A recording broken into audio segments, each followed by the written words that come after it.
So ayun po dahil marami tayong token ngayon dahil sa pangingisda, halina po't gamitin natin to. Nga pala kung hindi nyo alam kung saan ako nangingisda, dito nga po pala yun, panoorin nyo na lang to. So ayan na nga nagdadrive na tayo, papunta na ulit tayo doon sa kung saan natin gagamitin tong token na to. At yan na nga po, dito na naman ako dadaan sa pambansang daan sa Santa Rosa, sa Masiit po yan. At sa mga hindi po nakakaalam nakalimutan ko sabihin kanina, naka-e-bike nga lang po pala tayo kaya medyo mabagal ang ating takbo. At ayan na nga palabas na tayo ng Masiit niyan. At eto na tayo, papunta na tayo sa highway. Syempre sinama ko to pampaganda rin kasi to at pampahaba ng video. At kung taga Santa Rosa kayo, alam na alam nyo kung saan papunta tong daan na to. So ayun nga kaya mabagal tayo magpatakbo dahil may kasama tayong bata at excited na rin yan. At kung gusto nyo magpagasolina, dito na kayo sa PTT, kulay blue ang gasolina dyan. At eto na nga, malapit na tayo sa ating pupuntahan, So ayan, sinama ko na rin to, wala lang. Gusto ko lang malaman kung ganito rin ba yung itsura ng SM sa inyo. Yung SM kasi sa amin, ganito. Tingnan nyo, di ba? Hey! Galing ko dyan, par. Yan yung mga videographer. Baka ako yan. Sheesh! So, ayun nga, nandito na ako sa pambansang parking lot ng SM, Kung saan magpapark ka lang, may bayad ka ng 20. At hindi pa nagtatapos yan dyan. Balita ko, magtataas pa yan. So, ayun, may bata nagtatatakbo, excited na yan. So, ayun, dating gawi, Siyempre, bago ka pumitas-pitas dyan, papogi ka muna. Sheesh! Kapogi ka. At eto na nga. Sa dami kaya nito, ilan kaya makukuha natin, At dahil nakita ko na meron ngang tower dito na malapit ng malaglag, dito ko inumpisahan unang magulog ng token hanggang sa mapalaglag natin tong tower na to. Pag ganito nakalapit yung tower, eto na yung part na manggigigil ka na. Sa iba nga nakikita ko, pinupukpuk pa nila yan. Yan yung pinipindot na yan, pinupukpuk pa nila yan para mapalaglag na nila yan. At meron kasing diskarte dyan, para mas madali mo mapalaglag yung tower na yan. Kailangan lang palulusutin mo yung mga token na ihuhulog mo dun sa kulay dilaw, red at blue na yan, para magkaroon ng bonus at maglaglag pa siya ng maraming token. At iyan na nga po, napahulog na natin, at titignan natin kung ilang ticket ba yung makukuha natin dyan. At dahil nawalan ng ticket yung machine, tinawag ko yung gumagawa para lagyan nila ng ticket yan. At eto na nga yung nakuha nating ticket, ganyang karami umpisa pala. So yun nga eto na yung pangalawa kong tinry. At eto yung pinaka-paborito kong laro sa loob ng Tom's World. Bakit? Kasi feeling ko apakadaling kumuha dito ng ticket. Eto, tignan nyo to Pag nag-bonus party yan, eto yung pinakamaganda dyan. Puputok ng puputok yan at magkakaroon ka ng maraming ticket. Tulad nyan. Diba? Nag-bonus party yan at eto na kaagad dyan. Lumalabas agad yung ticket dyan. So yun nga every time kasi na magpa-party time yan, nagkakaroon ng bonus yan. Katulad nito, party time, di ba? Kapag nalaglag yung bilog na yan, sa mga color na nandyan, tulad niyan, kulay blue, kulay pink, at kulay dilaw. Sa kulay blue kasi magkakaroon ka ng 75.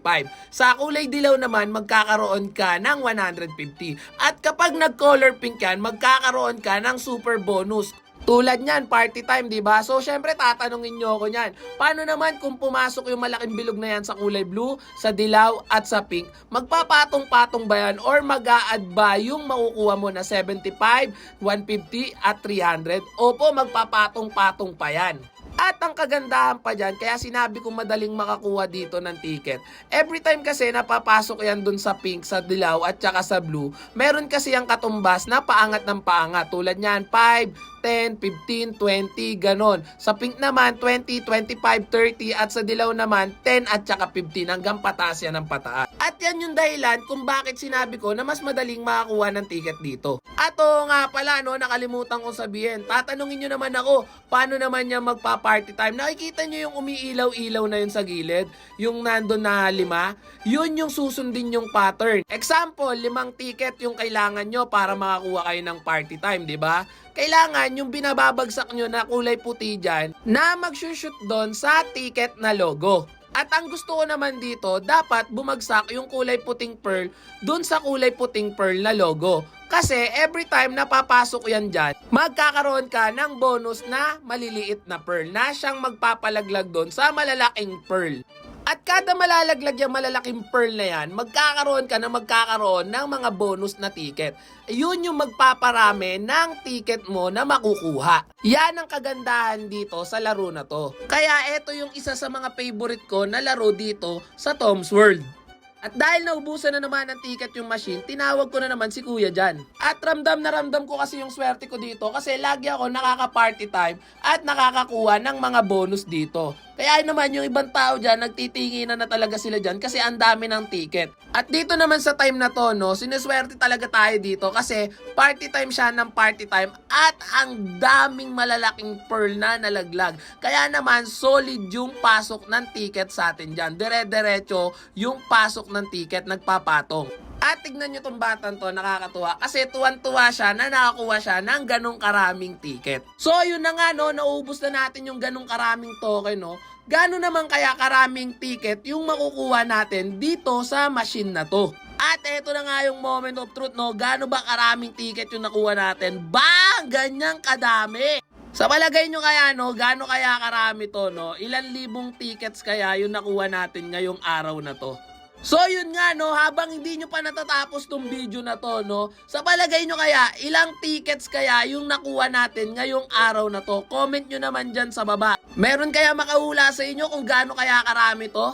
At eto na, dito na natin malalaman kung ilan to. You know, 9,048. At eto nga pala yung pwede nating makuha sa ticket na to. At kung makikita nyo naman no, meron siyang parang mga presyo or points. Yan yung hahabulin nyo para makuha nyo yung isang item dito sa Tom's World. At habang nag-iisip tayo kung ano yung mga kukunin natin doon, pinalaro ko muna tong batang to. You know, tuwan-tuwa siya dito sa parang eroplano na to kasi sa loob niyan, meron niyan screen na parang totoong nagdadrive siya. At kaya siya nalilibang sa laro na to.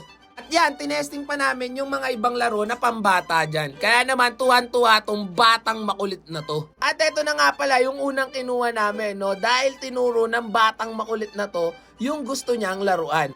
At excited na yung batang yan, kung makikita nyo naman. At eto naman yung sunod na kinuha ko, yung rice bowl. Feeling ko kasi masarap kumain dyan eh. Yun lang, salamat sa panonood. Pauwi na naman ako. Paalam!